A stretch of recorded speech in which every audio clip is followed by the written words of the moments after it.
Benjamin Shobert. I think this is you're part of the three-timer club. You're the most interviewed person ever on Brigadoon Radio up to this point. Pretty exciting.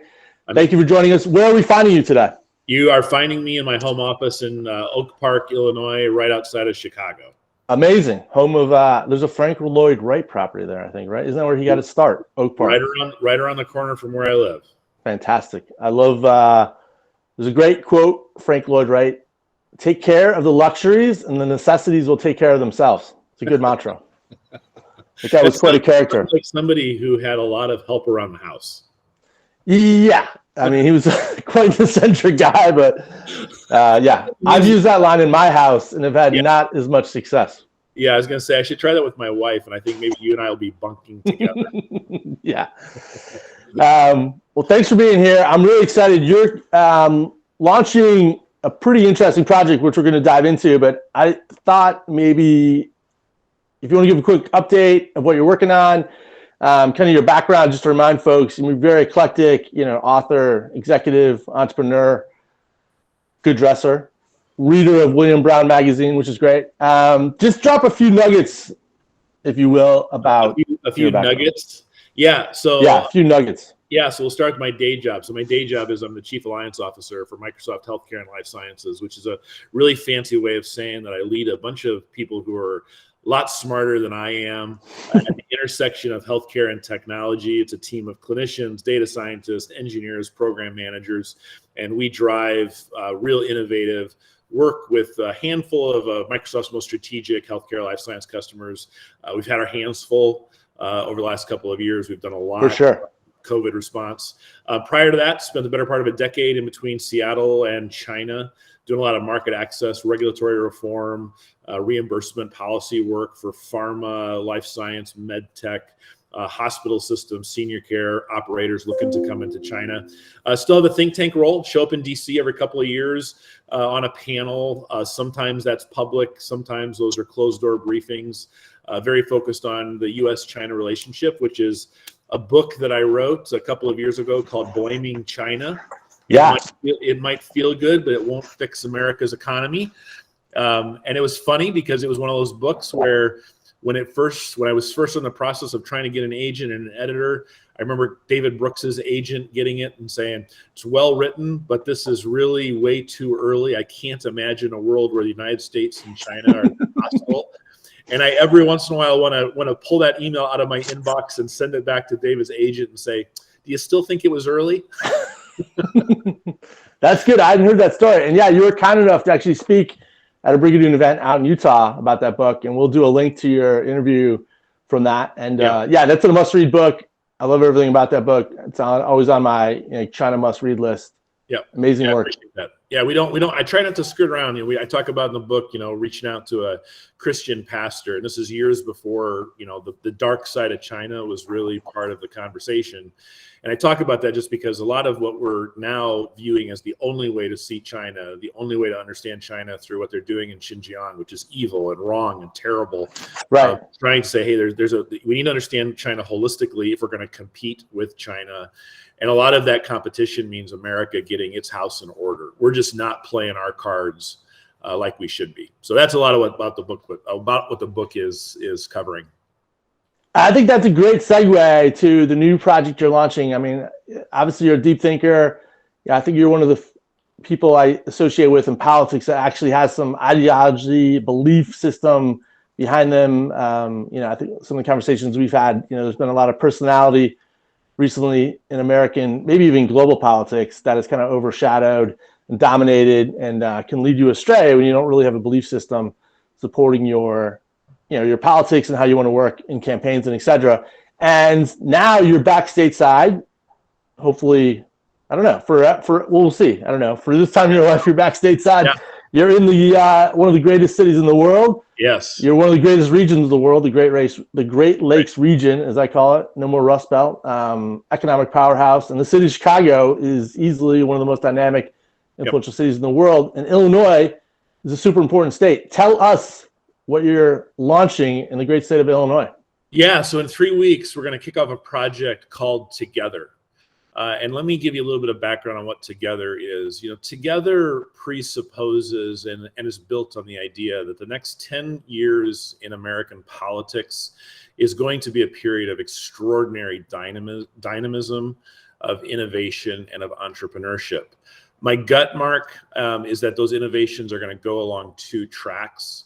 I think the first track, unfortunately, is going to be an experiment with some sort of authoritarianism, some sort of soft, anocracy is one of the phrases that's been used to describe the path that like Hungary and Turkey and other countries are on. Right.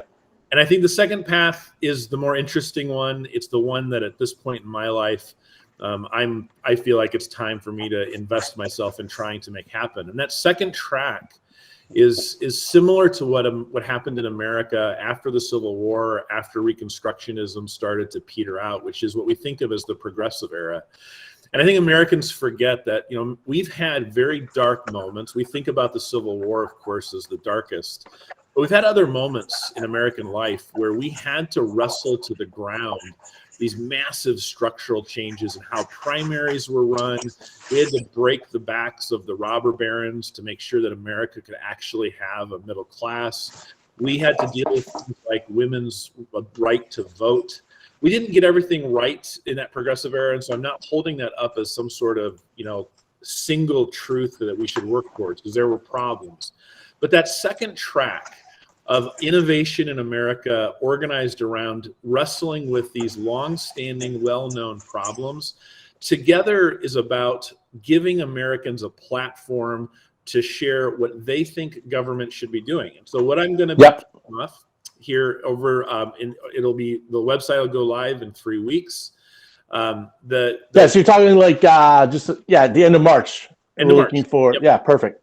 Yep, end of March, this will go live. And what we're going to do is we're going to every county in Illinois. So Illinois has 102 counties, and they span, from Cook County, one of the most populous counties in the entire United States, where Chicago is, to some of the most rural parts of the entire United States. We're going to every one of those 102 counties, and we're trying to talk to 5 different types of people. We want to talk to a teacher. We want to talk to a frontline healthcare worker. We want to talk to a farmer. We want to talk to a business owner. And I want to talk to an average blue-collar worker. Yeah. And what we're doing in those conversations, Mark, is we're basically giving them a platform. We're asking them, hey, tell me what you need from government that you're not getting. What does your community need? What does your family need that you're not getting? And are there things that government's doing now that it needs to stop doing, that is actually getting in the way of you addressing your family's financial challenges, your challenges around healthcare? If you're a business owner, where's government actually getting in the way? So we're going to have that conversation with those 5 personas across all 102 counties in Illinois.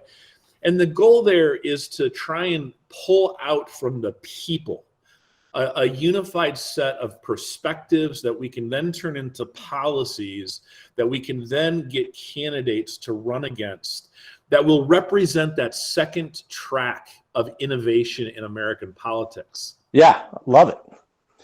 Now, it's interesting.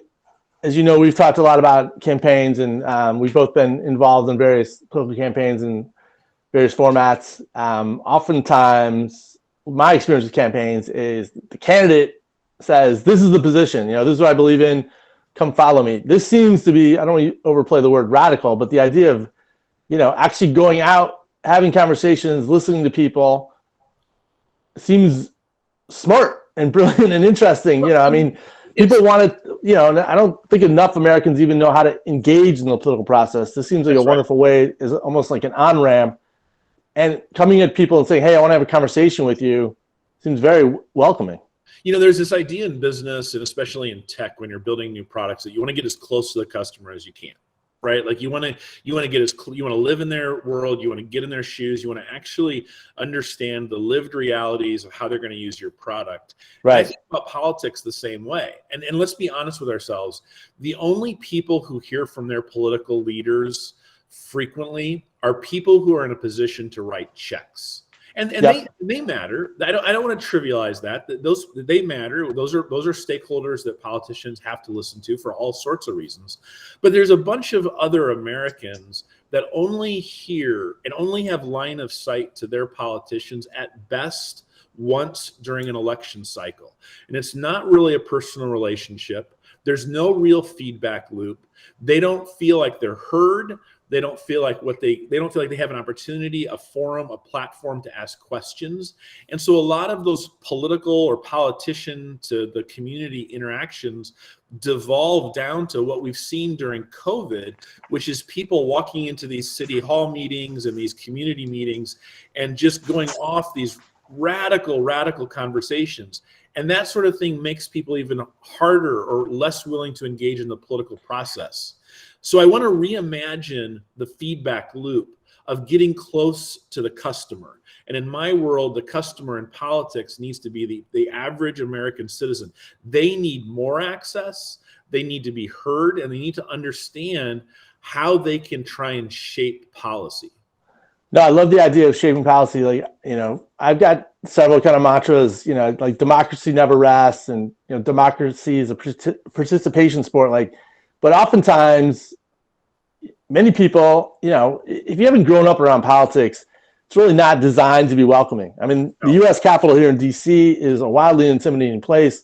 Yep. The office buildings don't make any sense. You know, it's designed to overwhelm and intimidate. Right.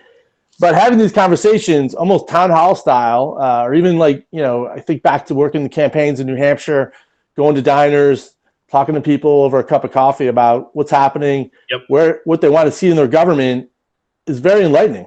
And right now, Mark, I don't have anything to sell. Yeah.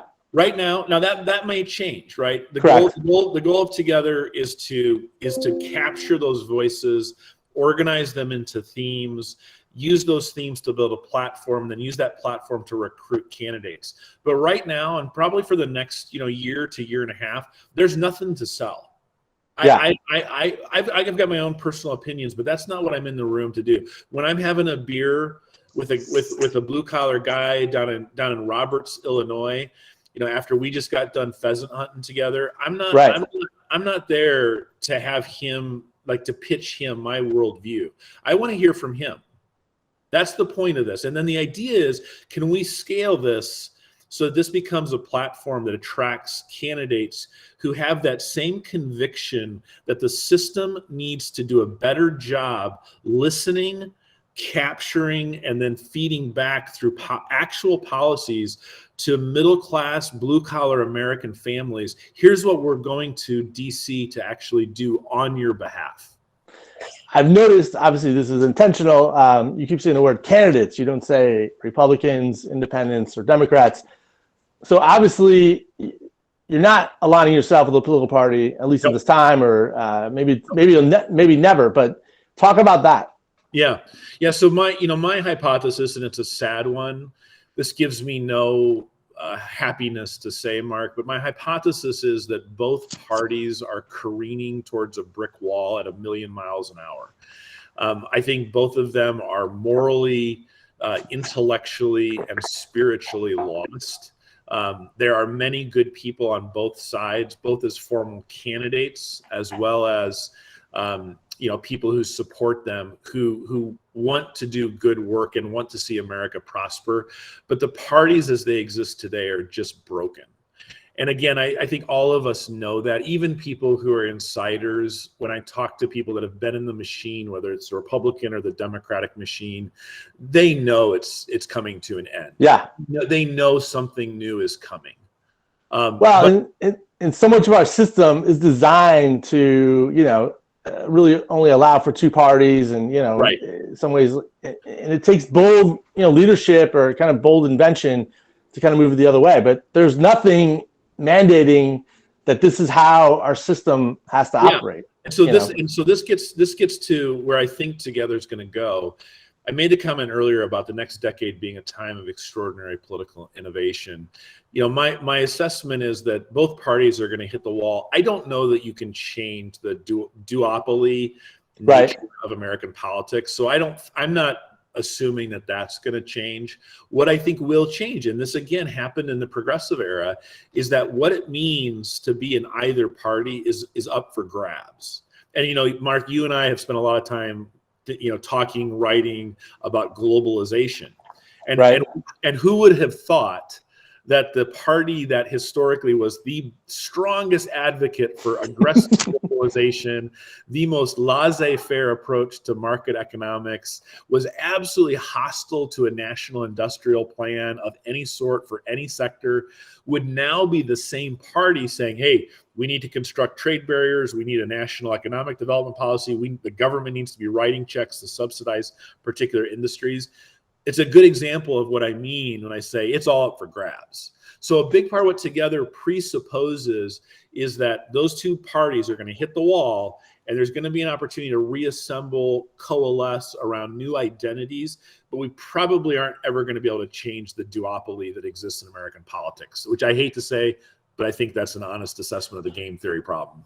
Yeah, which might be fine. I mean, I don't know if we want to go down a parliamentary system where you've got, all kinds, 20 parties. There's pros and cons. But I think, for me, getting more people involved or having some kind of commitment to ideology seems really important. So I think the idea of inviting and having conversations with all kinds of different folks seems super important. I don't think that's happening enough across the board. I think in our most successful politicians, at the end of the day, it's we the people, right? I had a conversation last week with somebody who was saying the government. I was like, buddy, we are the government. The government isn't this weird body. Yep. It's like actual American citizens. People don't show up in DC or Springfield by accident. They're voted there. And, if you're not part of the process, that's part of the problem. Anyways, why Illinois?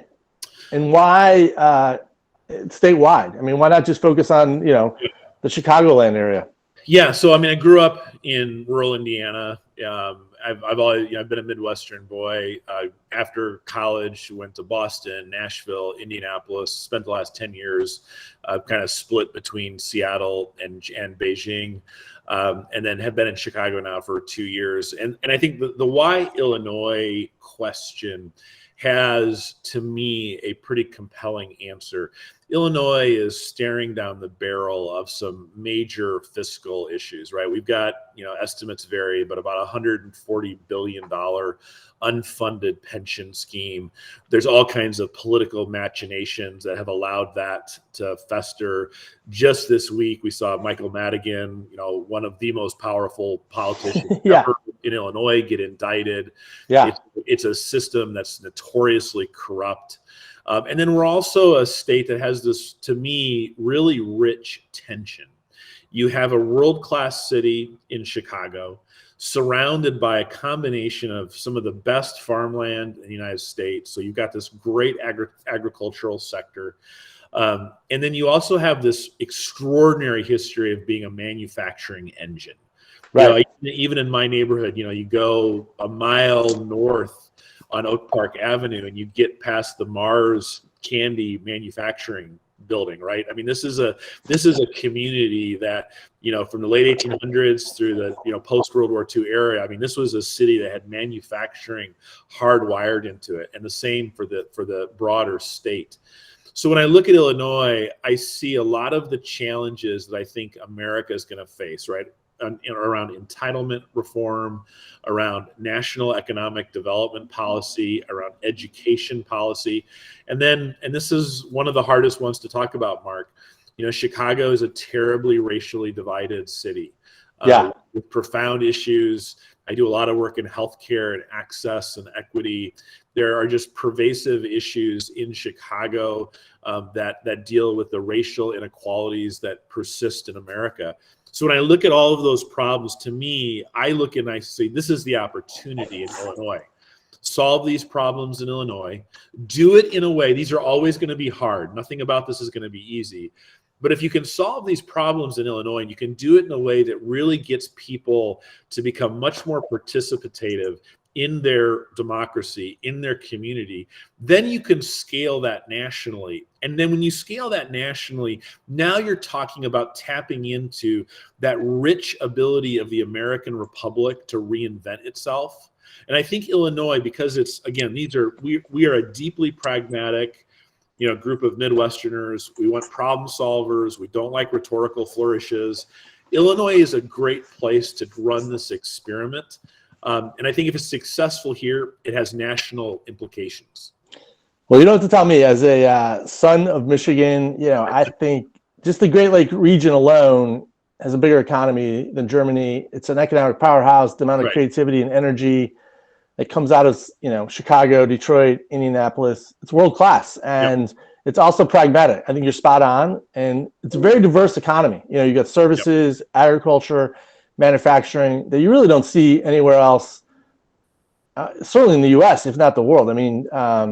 So I think picking Illinois as the foundation for this, and the diversity, obviously having kind of big cities, suburban cities as well as rural, is super interesting. It's America. It's America. It's a microcosm of America. Like, you get it right here.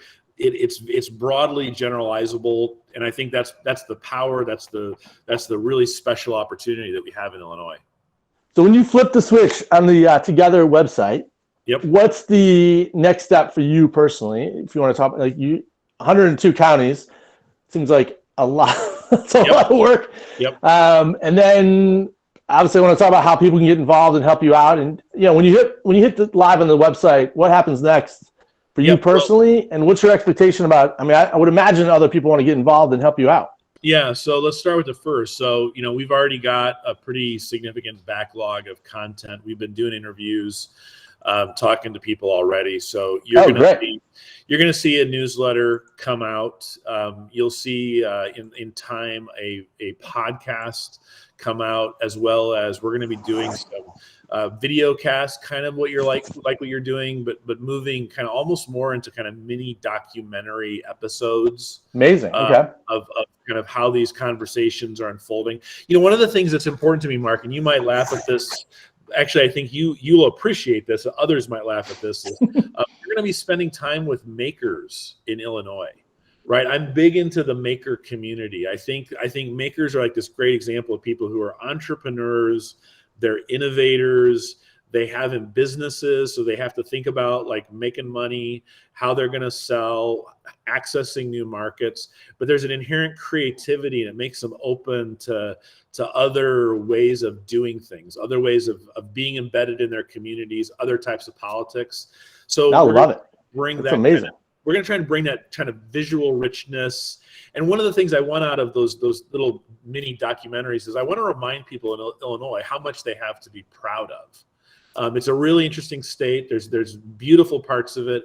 And I want people to be reminded. I think sometimes we just get into this space where we're just, right now it's just so easy to just feel like everything happening is bad, everything is dark, and there are really good things happening, good people doing work. So for me, there's definitely going to be a reallocation of my time. I think my weekends are probably going to be spent very differently going forward once this goes live than they have been.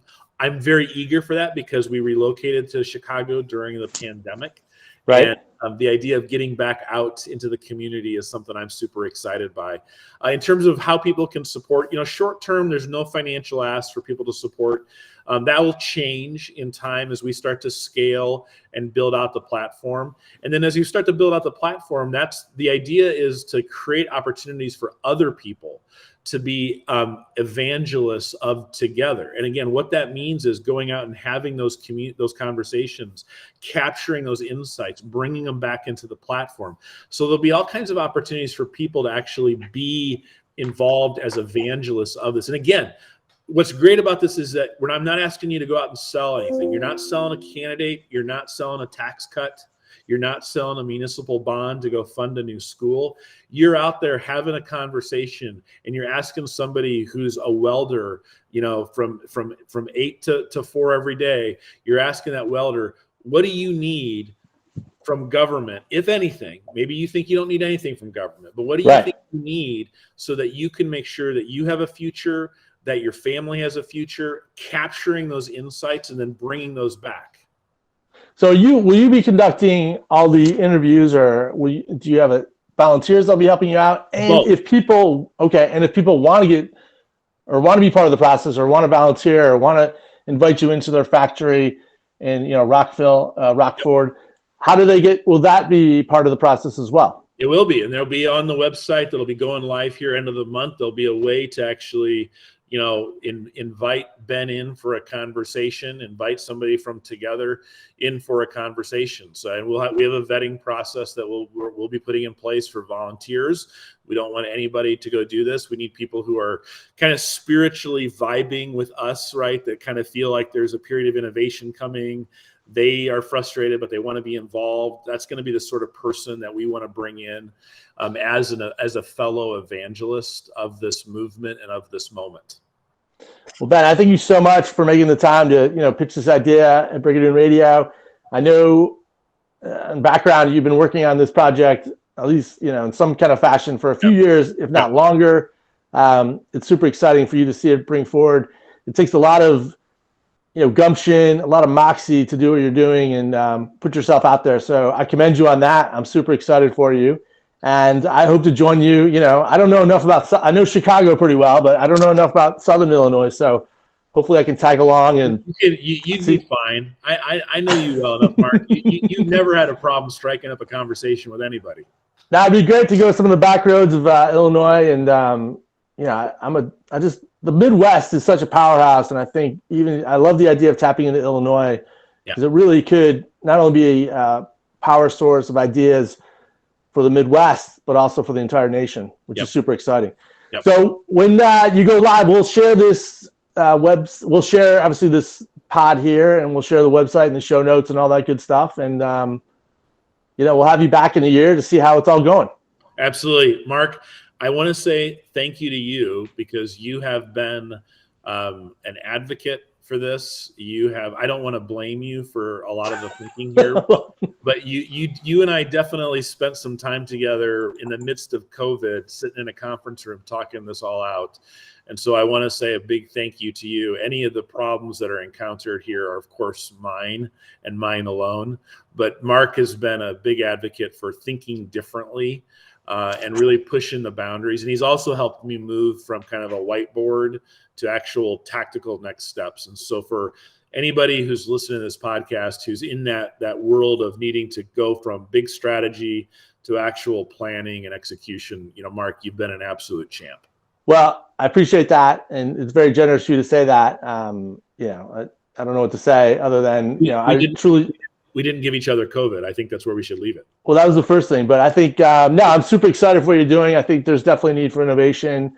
And, government and democracy is fun. It doesn't have to be so horrible. I mean, That's right. It is we the people, and we should remember that. So I'm excited for you, and we'll get this going. So thanks again for joining us, Ben, and we'll see you somewhere soon. Somewhere soon, Mark. Thanks much. All right, buddy.